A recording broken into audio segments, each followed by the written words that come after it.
Term 2 का board का paper solve करेंगे बेसिक मैथमेटिक्स का। इससे पहले मैंने इस सेट के जो पेपर सेट 3 है, इसके मैंने सेक्शन ए और सेक्शन बी के जो सॉल्यूशन है वो आपको मैंने पहले ही प्रोवाइड करा दिया। वो आप जाकर देख सकते हैं, मैंने वो डिस्क्रिप्शन में लिंक दे रखी है और आई बटन में भी मैं लिंक प्रोवाइड करा दूंगा, जहाँ से जाके आप ये दोनों वीडियो देख सकते हैं। आज वीडियो में हम सेक्शन 3 सॉल्व करेंगे, जो बेसिक मैथमेटिक्स का टर्म 2 का पेपर है, जो मई 5 को हुआ था। ठीक है, चलिए स्टार्ट करते हैं। ये आपके टर्म 2 का जो पेपर था, इसका सेक्शन सी है और ये इसका लास्ट सेक्शन है। इसमें 4 मार्क्स के 4 क्वेश्चन आए थे, 2 सिंपल क्वेश्चन आए थे और 2 केस स्टडी क्वेश्चन थे। ये केस स्टडी 2 है और ये केस स्टडी 1 है। तो आज हम इन क्वेश्चनों को सॉल्व करेंगे। ठीक है, तो चलिए स्टार्ट करते हैं। जैसे कि आप इसका पहला क्वेश्चन देखेंगे, अगर क्वेश्चन नंबर 1 देखेंगे, इसका क्वेश्चन नंबर 11 देखेंगे। क्वेश्चन नंबर 11 में आपके पास जो क्वेश्चन आया है, ये आया है आपका क्वेश्चन नंबर 11 4 चैप्टर से आया है। ठीक है, जो कि क्वाड्रेटिक इक्वेशन था। ठीक है, इसमें देखो क्या लिखा है, the sum of two number is 45। दो नंबरों का सम कितना है, 45 है। If 5 subtracted from each number them the product of this number become 124। मतलब उनका सम 45 है और उनका नंबर में से 5 माइनस करोगे तो उनका प्रोडक्ट जो आएगा वो 124 होगा। तो हमने इसमें क्या करा, लेट करा। आपने लेट करा कि जो फर्स्ट नंबर है, जो आपका फर्स्ट नंबर है, 1 मिनट, ओके, इसमें आप लेट करोगे 11 का solution. Let first number is x. तो सेकंड नंबर क्या होगा, अगर आपका फर्स्ट नंबर एक्स है तो सेकंड नंबर क्या होगा आपका 45 माइनस एक्स, 45 माइनस एक्स। ठीक है, ये आपका सेकंड नंबर होगा, क्योंकि सम में से आप फर्स्ट नंबर को माइनस कर दो, सेकंड नंबर आएगा। अब अकॉर्डिंग टू क्वेश्चन में ये क्या बोल रहा है कि अगर इस नंबर में से 5 माइनस किया जाए फर्स्ट नंबर में से, और सेकंड नंबर में से भी क्या माइनस किया जाए, 5 माइनस किया जाए, तो उनका जो प्रोडक्ट है वो आ जाएगा 124। तो ये अकॉर्डिंग टू क्वेश्चन में दिया है कि अगर 5 सब्ट्रैक्टेड फ्रॉम देम, मतलब दोनों में से 5 सब्ट्रैक्ट करें तो 125 आएगा। अब इसे सोल्व करना है आपको। सोल्व बना के पहले बनाएंगे क्वाड्रेटिक इक्वेशन, फिर इसको सोल्व करेंगे। तो 45 में से 5 गए तो 40 माइनस एक्स इक्वल्स टू 124। तो ये आ जाएगा आपका, अगर इसे आप मल्टीप्लाई करोगे इससे तो ये आएगा 40x, और जब आप इसको इससे मल्टीप्लाई करोगे तो माइनस का एक्स स्क्वायर, इसको इससे करोगे 5 4 जा 20 माइनस 200, और माइनस माइनस प्लस 5x, और ये 124 इधर ले आओ, ये आगे माइनस हो गया इक्वल टू ये। ठीक है, तो आप देखोगे आपके पास आया एक्स स्क्वायर माइनस का, और अगर आप इन दोनों को प्लस कर दोगे तो ये आ जाएगा 45 एक्स, और ये आपका ऐड होकर हो जाएगा माइनस का 324 इक्वल टू 0। किस किस को ऐड करा मैंने, इन दोनों की, माइनस माइनस प्लस होता है।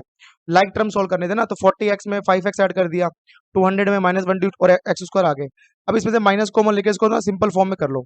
एक्स स्क्वायर ये जाएगा नेगेटिव का पॉजिटिव, ये नेगेटिव था, ये पॉजिटिव था, ये नेगेटिव जाएगा, और ये पॉजिटिव हो गया 324 इक्वल टू 0। तो ये जो आपकी इक्वेशन है, क्वाड्रेटिक इक्वेशन ये है। अब आपके पास इस क्वेश्चन को करने के दो तरीके हैं। एक तरीका है कि आप स्प्लिटिंग द मिडिल टर्म कर लो, और एक तरीका है आप डी वाला फार्मूला निकालो। तो हम स्प्लिटिंग द मिडिल टर्म करेंगे।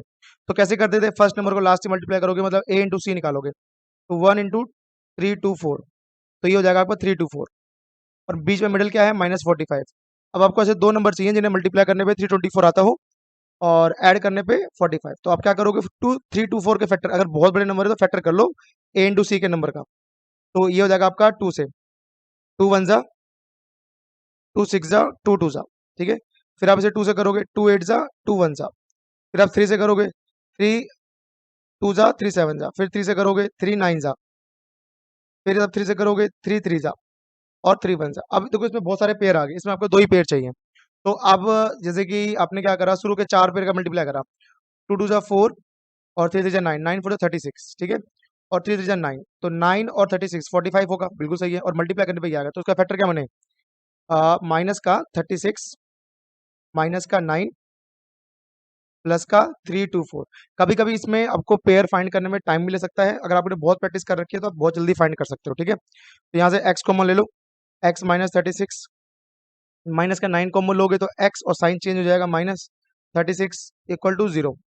तो ये आ गया x-9, और ये आ गया आपका x-9, और ये हो जाएगा x-36। तो मेरे लिए जो आंसर होंगे, या तो वो आंसर होगा 9 फर्स्ट, और दूसरा होगा 36। तो x equals to 30 minus x minus 36 equal to 0, तो ये आएगा 36। तो फर्स्ट नंबर अगर हम 9 लेंगे तो सेकंड नंबर क्या आएगा, 36 आएगा। तो हम कह सकते हैं कि अगर हमारा फर्स्ट नंबर 9 है तो सेकंड नंबर क्या होगा, 36 होगा। बट अगर आपने फर्स्ट नंबर 36 ले लिया, फर्स्ट नंबर 36 तो सेकंड नंबर क्या होगा, 9 होगा। तो ये दोनों पॉसिबिलिटी आपके पास हो सकती है। क्लियर है। तो ये क्वेश्चन आया था बेसिक का 4th चैप्टर से, बहुत इजी क्वेश्चन था। एनसीईआरटी में ऐसे बहुत क्वेश्चन है, ठीक है, तो आप इसे इजीली प्रैक्टिस कर सकते हैं और बच्चे आराम से करके आए होंगे इस क्वेश्चनों को। ठीक है, अगला देखते हैं। अगला देखते हैं इसमें question number 12। Question number 12 10 chapter से आया था ये। Prove that the parallelogram circumscribe circle is, ये 10.2 का क्वेश्चन नंबर 8 था, क्वेश्चन नंबर 10 था ये 10.2 का क्वेश्चन नंबर 10 था। अगर आप जाके देखेंगे तो यही क्वेश्चन है सेम टू सेम, और इसकी जैसे क्वेश्चन नंबर 8 भी है, बट उसमें थोड़ा सा अलग सोल्व करते हैं। और ये जो बी वाला पार्ट है ये आपका क्वेश्चन का वही 10.2 का क्वेश्चन नंबर 5 आया था। मतलब ये वाले क्वेश्चन किसके थे, एनसीईआरटी के थे। अगर आप एनसीईआरटी करके गए होंगे तो अपने क्वेश्चन बच्चों ने आराम से करा होगा। चलिए देखते हैं क्या करना है इसमें। तो क्वेश्चन नंबर 12 में बोला गया है, prove that a parallelogram circumscribe a circle, मतलब एक सर्कल के चारों तरफ एक पैरेललोग्राम है। ये ऐसी फिगर बनेगी इसमें, ठीक है। तो ये ए बी सी डी, ये क्या है, पैरेललोग्राम, और ये इसके पॉइंट ऑफ इंटरसेक्शन है पी क्यू आर एस, इसी से हम बोलते हैं पॉइंट ऑफ कांटेक्ट। तो ये टेंजेंट भी है और पॉइंट ऑफ कांटेक्ट भी काम को, आपके पास चार चार पॉइंट ऑफ कांटेक्ट है। तो गिवन में क्या लिखोगे, गिवन में लिखोगे कि A B C D is a parallelogram. ठीक है, इतनी सी बात लिख सकते हो। आपको क्या करना है, प्रूफ दैट, क्या करना है, प्रूफ दैट करना है कि ए बी सी डी से रोम्बस है, A B C D is a rhombus. ठीक है, तो सॉल्यूशन देखो। तो पहली बात, आपके पास यहाँ पे चार एक्सटीरियर पॉइंट है, A B C and D are exterior points points of circle. अब हमने ये क्यों बताया कि एक्सटीरियर पॉइंट है, क्योंकि टेंजेंट में एक थ्योरम थी, आपने पढ़ी होगी, टेंजेंट की एक थ्योरम थी कि एक्सटीरियर पॉइंट से लेंथ ऑफ टेंजेंट इक्वल होती है। ये दोनों क्या होती है, इक्वल। तो यहाँ तो चार चार है, तो अगर आप देखा जाए तो एपी किसके इक्वल होगा, एपी ए एस के इक्वल होगा। तो आप लिखोगे एपी किसके इक्वल है, ए एस के इक्वल है। ठीक है, ये होगी क्वेश्चन नंबर 1। इसी तरह आपका पी बी किसके इक्वल होगा, बी क्यू के इक्वल होगा। तो पी बी इक्वल होगा बी क्यू के, नंबर 2। इसी तरह आप देखोगे सी से, तो आपका ये सी आर किसके इक्वल होगा, सी क्यू के, सी आर किसके इक्वल होगा, सी क्यू के, नंबर 3। और लास्ट कौन सा होगा आपका, ये डी आर, डी आर किसके इक्वल होगा, डी आर इक्वल होगा डी एस के, डी आर किसके इक्वल होगा, डी एस के। तो ये हो गया इक्वेशन नंबर 4। अब ये रीजन क्या था, क्योंकि ये tangent from the extreme point, तो ध्यान लिखोगे tangents from exterior points are equal, tangent from exterior point are equal. तो इसमें आप ये लिखोगे। अब इनको क्या करो, ऐड कर दो, add equation number 1 2 3 and 4। Add कैसे करेंगे, लेफ्ट में लेफ्ट, राइट में राइट। तो लेफ्ट में है AP BP C R D R, ये लेफ्ट में, और राइट में A S B Q C Q और डी एस। तो एपी बीपी अगर आप देखोगे फिगर में, एपी बीपी ए बी बन जाएगा, तो ये तो हो गया आपका ए बी, और सी आर डी आर बन जाएगा आपका सी डी, तो प्लस में C D equals to A S, और ये ए एस एड होगा डी एस के साथ, ये बन जाएगा ए डी, और बी क्यू बन जाएगा सी क्यू के साथ बी सी।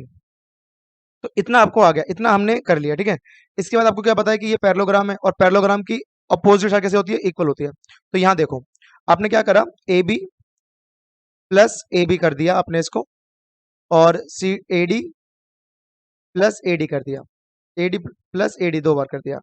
और रीजन क्या दोगे, क्योंकि आपके पास रीजन मैं यहाँ लिख देता हूँ, रीजन साइड में, यहाँ रीजन यहाँ लिख लेते हैं इसका, क्योंकि पैरेललोग्राम की क्या होती है, ऑपोजिट साइड इक्वल होती है।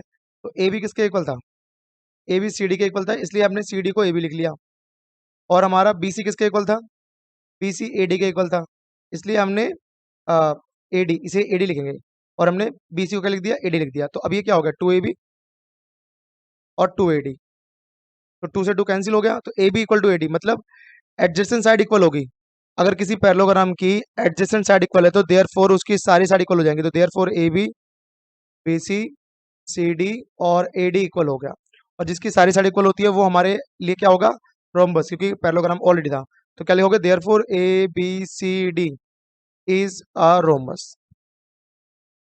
तो ये आपकी जो एनसीईआरटी का क्वेश्चन है 10.2 का 8 क्वेश्चन था, और इसमें एक्सटीरियर एंगल की प्रॉपर्टी लगी, थ्योरम जो हमने यूज करी है 10.2 थ्योरम लगी है इसमें आप पे, ठीक है। तो ये बच्चे आराम से करके आएंगे, तो आप इसकी प्रैक्टिस कर सकते हैं। चलिए अगला देखते हैं, question number B part. Question number B जो है 12 का, वो क्या बोल रहा है, prove that the perpendicular at the point of contact to the tangent. जैसे अगर आपके पास एक सर्कल है और ये लाइन है आपके पास, टेंजेंट है, तो ये बोल रहा है अगर हमने इस पे परपेंडिकुलर ड्रॉ करा टेंजेंट पे, पॉइंट ऑफ कांटेक्ट, ये है पॉइंट ऑफ कांटेक्ट है ए, अगर हमने इस पे परपेंडिकुलर ड्रॉ करा तो ये बोल रहा है पासिंग थ्रू द सेंटर, तो ये ओ से होकर जाएगा। ये कैसे आ जाएगा, ओ से होकर, तो हमें ये दिखाना है।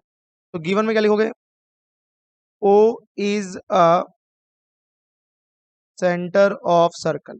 ओ क्या है हमारा, सेंटर ऑफ सर्कल है, ठीक है, O is a centre of circle. तो आपने क्या, आपको क्या प्रूव करना है, प्रूव दैट, और यहाँ पे यहाँ ये भी लिख सकते हो कि P Q is a tangent, P Q is a tangent. Okay, proof क्या करना है, प्रूफ करना है ओ ए पासिंग थ्रू, इसको मैं ओ डैश बोलता हूं, मैं ओ अलग ले लूंगा मैं, O dash A passing through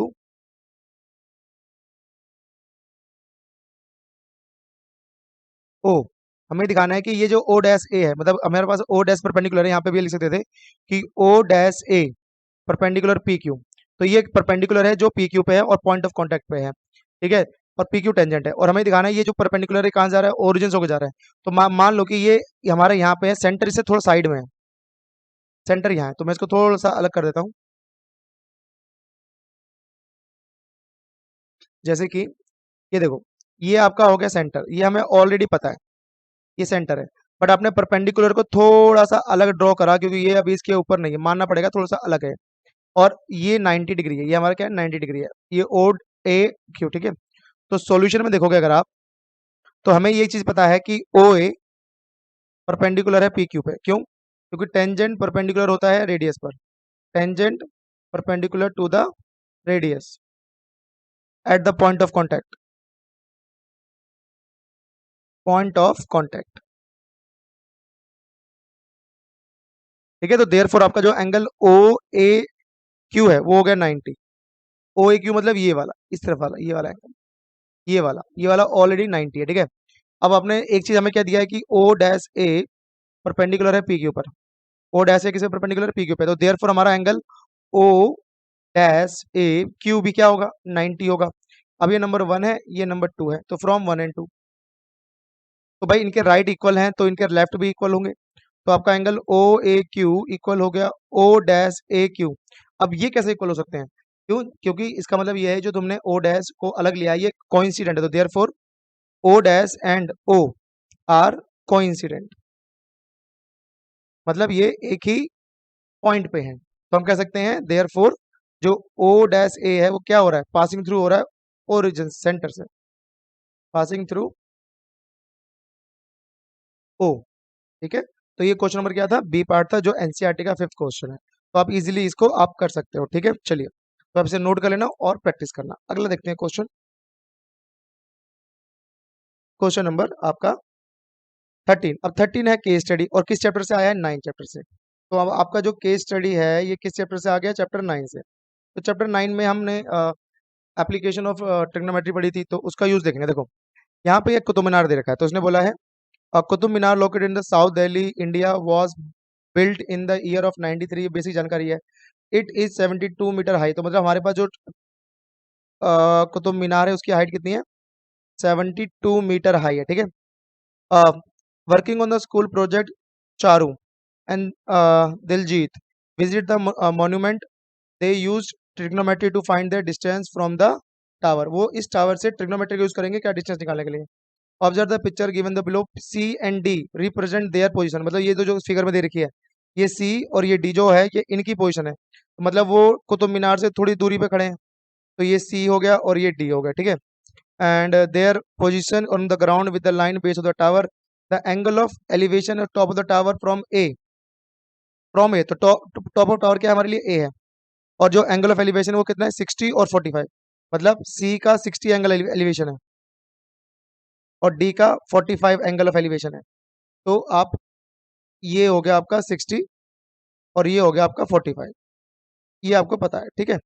तो आगे देखो क्या कह रहा है, तो ये सी होगा, ये डी होगा, तो हम इसको बी मान लेंगे, और ये बी दिया भी होगा, ठीक है, रिस्पेक्टिवली बी इसका वो है आपका बेस है। तो कह रहा है based on the above figure draw the well levelled figure, तो हमने एक फिगर बना दी इसकी। तो पहला तो यही कह रहा था कि एक फिगर बना दो, तो ए भी हमारी कुतुब मीनार, सी ओ डी उनकी पोजीशन, बी बेस है और हाइट 75 है, 72 है।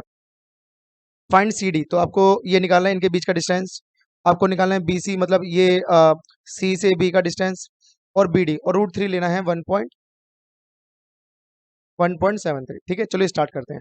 तो इसे करने के लिए पहले क्या करोगे, स्मॉलर ट्रायंगल ले लोगे, in triangle ABC, in triangle ABC क्या लगाओगे, टेन थीटा। टेन थीटा क्या होता है, P by B. Tan theta मतलब 1060, 1060 की value, A B base perpendicular A B है और बेस हमारा बी सी है, ठीक है। और हमारे पास 1060 की वैल्यू होती है रूट 3, और ए बी हमारे पास हो गया 72, बी सी निकालना है, तो क्रॉस मल्टीप्लाई करो, तो ये आ गया B C root 3 equal to 72, तो आप लिखोगे B C equals to 72 upon root 3, rationalise कर दो उसका, तो ये हो जाएगा 72 root 3 into root 3 divide root 3। तो रैशनलाइज करने के बाद क्या मिला आपको, 72 इंटू रूट 3 अपॉन 3, और 3 की टेबल से कट जाएगा, 3 2 6 और 3 4 12, तो बी सी कितना आ गया 24 रूट 3। अब रूट 3 की वैल्यू यहाँ पुट कर देंगे तो हमारे पास क्या निकल आएगा, बी सी निकल आएगा, जो कि ये था। तो अगर आप बी सी की वैल्यू को सॉल्व करोगे तो 24.1.73, तो 173 को 24 से मल्टीप्लाई कर दो, 4 3 जा 12, 4 7 जा 28, 29, 4 1 जा 4 5 6, 2 3 जा 6, 2 7 जा 14, 2 1 जा 2 और 3 2 15 10 11 और 4, मेरे पास कितना आ गया बीसी 41.52 मीटर। तो बीसी की लेंथ आ गई। अब आपको क्या निकालना है, आपको आपको निकालना था सी डी। तो कैसे करोगे, अब इन ट्रायंगल यूज कर रहे हो आप ए बी डी में, क्या लगाओगे, वही tan theta by P by B, theta कितना लेंगे इसमें 45, और आपके पास क्या कहते हैं परपेंडिकुलर कितना है 72, और बेस आपको बी डी लेना है। तो बी डी की वैल्यू कितनी आ गई, अगर से 1 ले लेंगे तो B D 75 upon B D, तो बी डी मेरे पास डायरेक्टली आ गया 75, बी डी कितना आ गया 75 मीटर। तो बी डी भी निकल गया आपका और आपका बी सी भी निकल गया। अब बता दी सी डी, तो सी डी कैसे निकालोगे, बी डी में से बी सी माइनस कर दो। तो अगर आपको सी डी चाहिए तो 75 में से, मतलब अगर आप सही से लिखोगे तो B D minus B C लिख देना, 41.52 माइनस कर दो। तो 75 में से अगर आप 41.52 माइनस करोगे तो ये 8 आ गया, और 9 में से 5 गए तो 4, और 4 में से 1 गए 3, और 7 में से 4 गए 3, 33.48, सी डी कितना है 33.48। तो इस तरह से आप क्या निकाल सकते हो, ये बेसिक जो इनकी वो थी, तो एक बेसिक क्वेश्चन था बट उसे केस स्टडी बना के दिया हुआ था, ठीक है। तो आप इसे आप आराम से प्रैक्टिस कर सकते हो और इसे आप नोट कर लेना, ठीक है। चलिए अगला क्वेश्चन देखते हैं, जो लास्ट केस स्टडी क्वेश्चन था, क्वेश्चन नंबर 14। ये क्वेश्चन किससे था, ये 13 चैप्टर था, सरफेस एरिया एंड वॉल्यूम से। क्या दे रखा है, अ सॉलिड क्यूबोडिकल टॉय, तो ये क्यूबोडिकल टॉय है, ठीक है, made with a wood if 5 cone shape cavities to hold toy carrots, मतलब इसमें कैरेट्स रखने के लिए इसने 5 कोन बना दिया। तो क्यूबोर्ड के डायमेंशन ये दे रखे हैं, तो मेरे पास लेंथ क्या है 10, विड्थ क्या है 10, हाइट कितनी है 8, ठीक है। और जो कोन है, कोन के जो आपके पास रेडियस है, कोन के रेडियस है 2.1, ये क्यूबोर्ड के आपके पार्ट्स है, ठीक है। और ये कोन के बारे में, कोन और हाइट है आपकी 2 पॉइंट, हाइट है 6 सेंटीमीटर, यूनिट सबकी सेंटीमीटर, यूनिट क्या आपकी सेंटीमीटर, ओके। इसे H1 बोल देना, इसे H2, क्योंकि दोनों की हाइट अलग अलग है, ठीक है। कैपिटल स्मॉल भी यूज कर सकते हो। अब इसने क्या बोला है, find the volume of wood carved out to make the 5 conical cavity. तो ये कह रहा है find the volume of wood, उस वुड का वॉल्यूम निकालो जो carve to make the 5 conical टेम, मतलब हमने जो 5 कॉन निकालने के लिए, तो सीधी सी बात है कॉन का वॉल्यूम से मल्टीप्लाई कर दो, तो क्या लिखोगे, volume of would carved out to make 5 conical cavities। तो सीधी सीधी बात है, 5 इंटू वॉल्यूम ऑफ कौन कर दो, वॉल्यूम ऑफ कौन, क्योंकि उनका वॉल्यूम किसके इक्वल होगा, कौन के वॉल्यूम, तो 5 इंटू वॉल्यूम कौन था 1/3 पाई आर स्क्वायर एच, और एच कौन सा H2 वाला, ठीक है। तो 5/3 हो गया, पाई के लिए इसने कुछ बोला नहीं तो 22/7 लेंगे। आर मेरे लिए 2.1 और 2.1 है, H2 मेरे पास 6 है, तो 7 3 जा 0.3 और 3 2 जा, तो अगर मल्टीप्लाई देखो तो ये तो 110 आ गया, 5 2 10 फिर 11 इंटू में इसको मल्टीप्लाई करोगे तो ये कितना हो गया आपका 3 2 जा 6, और इसको 21 से मल्टीप्लाई कर दो, 6 1 6 12, तो ये आ गया 126, बट डेसिमल था इसमें एक के बाद और इसमें तो दो के बाद, तो 12.16। अब इसको 11, ठीक है, तो 110 को से मल्टीप्लाई करना है 1.26 से, तो अगर 1.26 से आप किसे मल्टीप्लाई कर रहे हो 110 को, तो खाली 11 से मल्टीप्लाई करो, खाली इसे 11 से मल्टीप्लाई करो, तो ये कितना हो जाएगा आपका 6, ये हो जाएगा 2 और ये हो जाएगा 1, फिर 6 2 1, तो ये आपका कितना हो गया 6 8 3, और इसके पीछे एक जीरो लगा दो क्योंकि 110 का जीरो और डेसिमल दो के बाद, तो इसका आंसर क्या आएगा 138.60। ये किसका वॉल्यूम है, जो इसने 5 कोन को कैविटीज करी है उसका वॉल्यूम है, ठीक है। नेक्स्ट क्या है आपका, find the volume of would in the final product. तो इसमें क्या करना पड़ेगा, टोटल क्यूबॉइड में से इसका वॉल्यूम माइनस कर दो, तो क्या लिखोगे, वॉल्यूम ऑफ द वुड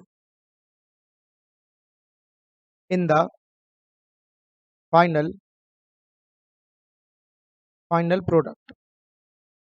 तो इसके लिए क्या करना है, L into B into H में से ये जो क्यूबॉइड का वॉल्यूम आया, ये 5 कोन का वॉल्यूम आया, इसे माइनस कर दो, तो 138.60, और L इंटू बी कितना आपके पास 10 10 ऊपर दिया हुआ है, और H1 है आपके पास 8 और 138.60, ठीक है। तो आप क्या देखोगे, ये आ गया 800, 800 माइनस आप करोगे 138.60, तो 800 में से अगर आपने माइनस कर दिए 138.60, तो ये 0 4, 9 में से 8 गए तो 1, और 9 में से 3 गए तो 6, और 7 में से 1 गए तो 6, तो ये कितना आ गया आपका 661.40 सेंटीमीटर क्यूब।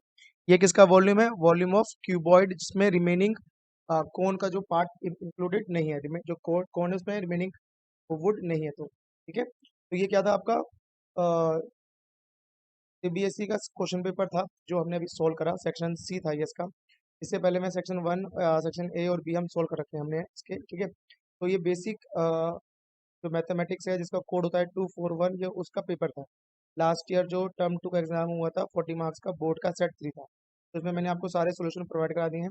तो जो बच्चे इस साल 10th में गए हैं तो वो देख सकते हैं कि बेसिक का पेपर किस टाइप का आता है, और वो इसके अकॉर्डिंग अपनी प्रैक्टिस कर सकते हैं कि इस तरह के क्वेश्चन हमें करने चाहिए, इस लेवल के क्वेश्चन हमें आएंगे। तो अभी जो केस स्टडी थी इसमें 2 वो थी, और इसमें 2 3 नंबर के 2 क्वेश्चन थे, 4 नंबर के 2 क्वेश्चन थे, ठीक है। तो अब इसे नोट कर लेना और प्रैक्टिस कर लेना, और मैं अगली जो आने वाली वीडियो होंगी उसमें मैं स्टैंडर्ड के पेपर के तीनों सेक्शन सोल्व करा के दे दूंगा, या फुल पेपर सोल्व करा के दे दूंगा, तो वो आगे जाके आप उसे अच्छे से देख सकते हैं जो बच्चे 10th में गए हैं, और उसे प्रैक्टिस कर सकते हैं कि किस तरह के क्वेश्चन बनते हैं एग्जाम में, ठीक है बच्चों। तो आप इसे नोट कर लेना और प्रैक्टिस करें। तो अब हम मिलते हैं नेक्स्ट वीडियो में, तब तक के लिए बाय एंड टेक केयर।